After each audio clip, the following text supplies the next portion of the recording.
Nous parlons toujours des mots-outils. Les mots-outils se distinguent cependant des affixes par leur mobilité. L'affixe est fermement soudé à son radical et ne peut pas se déplacer. Le mot-outil, par contre, laisse s'insérer entre lui et le mot dit significatif un certain nombre d'autres vocables. Cela ne veut point dire que la place du mot-outil dans la proposition soit tout à fait libre. L'intercalation se fait selon les règles fixes et dans un but déterminé. On l'utilise pour créer des groupes de mots intimement liés ensemble, formant des unités sémantiques étroites. Tel est par exemple l'adjectif intercalé entre le substantif qu'il détermine et son article, une femme bonne, une bonne femme. Cependant, le fait même que les mots-outils puissent être séparés des mots à valeur pleine confirme leur autonomie relative. Certains mots-outils peuvent s'employer seuls, ce qui normalement n'arrive pas aux affixes dont l'emploi absolu est une chose exceptionnelle. Nous avons ici des exemples. J'aimerais mieux qu'on ne m'interrompe pas.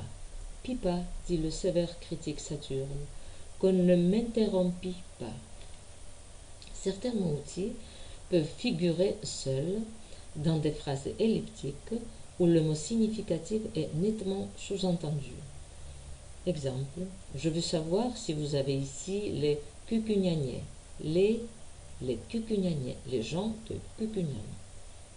Vice-versa, dans le langage parlé, on omet souvent les mots-outils, sous-entendus, laissant sans appui formel le mot significatif.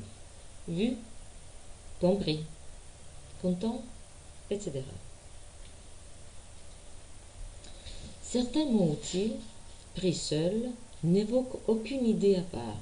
L'article, les prépositions à sens général telles que à et de, etc.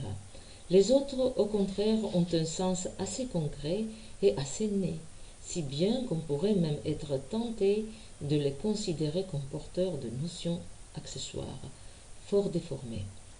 Tels sont les pronoms personnels conjoints, certaines prépositions à sens spatial et temporel, avant, devant, après, au-dessus de, à côté de, etc. Le caractère concret de ces mots souvent fait dire aux linguistes qu'ils possèdent une valeur lexicale. C'est là évidemment une erreur. La valeur lexicale diffère de la valeur grammaticale, non pas tellement par son caractère concret, mais par sa propriété de nommer et par la fonction qu'elle exerce dans le langage. Cette différence apparaît clairement si l'on compare les constructions contenant des mots-outils et des mots nominatifs qui indiquent le même phénomène, considérés cependant sous des angles différents. Avant, vous étiez moins occupé. Vous étiez moins occupé avant d'avoir commencé vos études. Au sein d'une forme analytique, le mot outil, pareil à un suffixe, peut être porteur d'une seule valeur grammaticale. Telle est l'expression de la personne au moyen d'un pronom conjoint, etc. Mais comme une flexion, il peut accumuler plusieurs valeurs grammaticales élémentaires qui se réalisent simultanément. Tels sont par exemple les verbes auxiliaires qui, à l'intérieur des formes verbales composées, indiquent la personne, le nombre, le temps, etc. L'article qui exprime le nombre, le genre, les relations de la chose donnée avec d'autres choses, ce qu'on appelle le défini et l'indéfini. Dans les formes analytiques, ce sont les mots-outils qui varient en premier lieu. Dans les formes analytiques contenant le verbe avoir, ce sont les variations des mots-outils qui constituent le paradigme.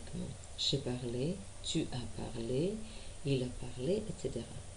En présence du verbe auxiliaire être, les formes des participes varient en genre et en nombre.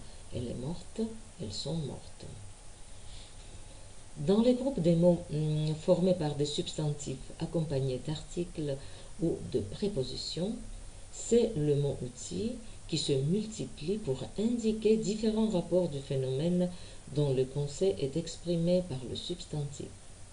Il arrive, bien que le cas soit assez rare, que deux mots outils desservant un même mot nominatif se soudent et se transforment en une seule unité.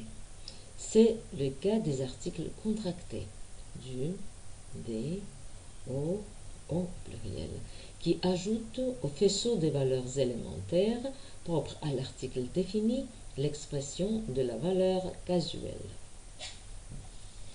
L'autonomie relative des mots outils permet, cependant, au mot nominatif d'avoir sa forme à lui.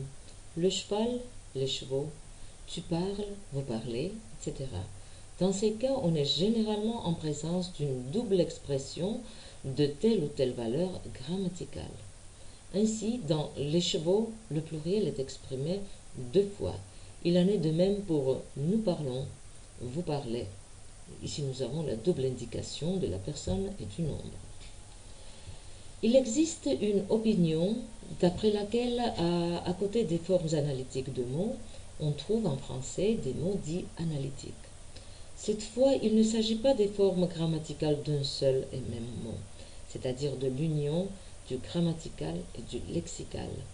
C'est la valeur nominative du mot qui est en jeu et qui s'exprime au moyen d'une structure analytique.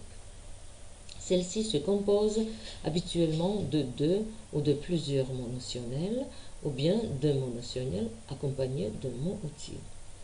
Tels sont par exemple les verbes analytiques, faire écho, faire la guerre, mettre fin, prendre la fuite, etc. Les adjectifs analytiques, de fer, par exemple un lit de fer, avant, un moulin avant. Comme les mots simples, ces mots peuvent avoir des structures doublement analytiques. Il a pris la fuite, on va prendre la fuite, etc. Cette opinion, d'ailleurs, n'est pas universellement partagée. Les plus discutés sont adjectifs analytiques et adverbes analytiques. Ainsi, les mots d'une langue donnée, ne représentent point une multitude homogène d'éléments, mais se répartissent en groupes suivant le type de l'information qu'ils portent, la manière de présenter cette information et suivant le rôle qu'ils jouent dans la formation de la phrase. En français, les mots se divisent sur le plan structural en mots simples, amorphes et synthétiques, et en mots analytiques. Sur le plan fonctionnel, ils se divisent en mots nominatifs, support et concept, en mots outils, exprimant les relations entre les concepts sans toutefois les nommer directement, en mots à fonction purement communicative, comme par exemple interjection, onomatopée, formule de politesse, qui n'expriment ni concept ni rapport entre eux, mais servent cependant à fixer et à transmettre une certaine information sous une forme tout à fait particulière. Cette information est de nature essentiellement affective et revêt un caractère syncrétique. Il s'ensuit que le mot n'exprime pas nécessairement un concept et qu'il n'a même pas besoin d'avoir une valeur indépendante. Pris seul, il peut ne point correspondre à une image ou à une idée plus ou moins nette. Son sens, alors, ne se manifeste qu'au contact des autres mots. Ce qui est commun à toutes les unités qu'on appelle mots, c'est leur autonomie dans le système linguistique et dans la chaîne parlée, en tant que cellule de l'information conservée et utilisée. Cette autonomie, on l'a vu, est due à l'intégrité intérieure du mot qui lui permet de se déplacer dans la phrase par rapport aux autres mots, si restreintes que soient les possibilités de ces déplacements. L'intégrité intérieure du mot se manifeste de façon différente. Pour les mots simples amorphes, c'est la constance de leur enveloppe sonore, inséparable d'un contenu déterminé et dont les phonèmes s'organisent autour de l'accent syllabique. On ne peut rien enlever aux combinaisons de ce type sans détruire leur structure phonique ainsi que l'unité du signifiant et du signifié.